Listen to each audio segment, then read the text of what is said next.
Ay, pare. Mare. Kukumustahin ko lang sana yung yung hinirap ni Kumari. Ay, hindi ba niya sinabi? Pare, ang tagal-tagal na nun. Kaya nga, umalis siya eh. Kaya nga, alam ko nga. Kaya nga siya nanghiram, di ba? Kasi pang asikaso niya ng papeles niya. Walang iniwan na na pera eh. Pare, ang tagal-tagal na nun eh. Ilang buwan na nakalipas, wala man lang siyang Mare, pa-partial dun sa hiniram niya. Wala rin ako dito eh. Wala pa kasi akong trabaho, Mare. Kailangan ko na kasi yun, pare. Kailangan ko na rin sa bahay eh. Ganun?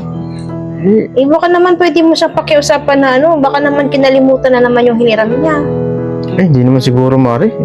Kaibigan naman kayo nun eh. Yun na nga, pare eh. Para namang dinadaan na lang niya sa pagiging ang tagal-tagal na nun eh. Ginamit niya na lahat-lahat eh.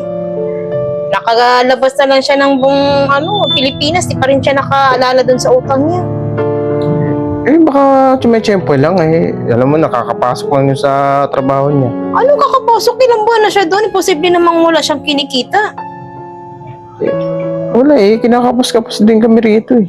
Tsaka wala man lang siyang nihay-liho. Wala man lang siyang abiso kung kailan niya babayaran yung hiniram niya. Siyempre, Mare, nasa trabaho yun. Alam mo naman, pag nasa trabaho, busy yun. Ganito kasi pare, kailangan ko na kasi yung pera eh. May kailangan akong bayaran. Wala naman ako pambayad. Paano yan? Anong ibibigay ko sa'yo? Wala akong trabaho. Baka may gamit akong pwedeng mahugot dyan. Baka pwedeng yung TV mo na lang. Di ba, bagong bili yung TV niyo.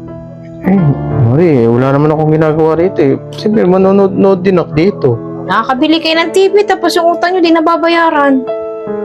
Mare, iba na lang. Huwag naman yung TV. Yung speaker mo. Ayaw mo ng TV, yung speaker mo na lang.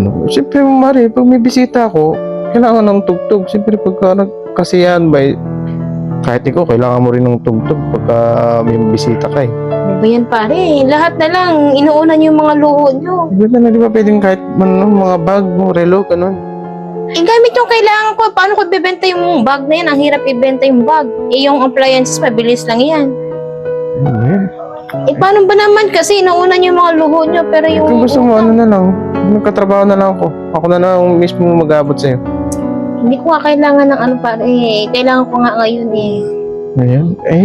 May ako sa'yo. Gusto mo lang. Ano? Ipatungan ko na lang. Sus, andito na naman tayo sa patong. Ikaw, ayaw mo ba? Hindi naman sayang. Pag pumayag ba ako, gagalingan mo? Siyempre naman wala ka naman yatang gagawin ngayon.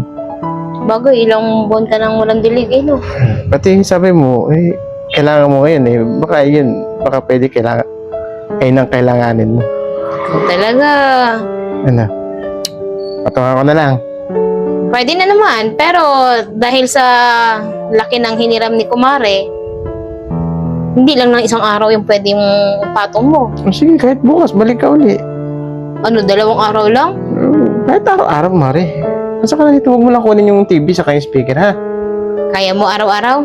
Sige, kahit. Sige, papayag ako ha, araw-araw hanggang kaya pag-uwi ni misis mo. Siyempre, pag nandito na, iba na yun. Pasok ka na. Sigurado ka? Oo. Sige, simulan mo na ngayon. Galingan mo ha?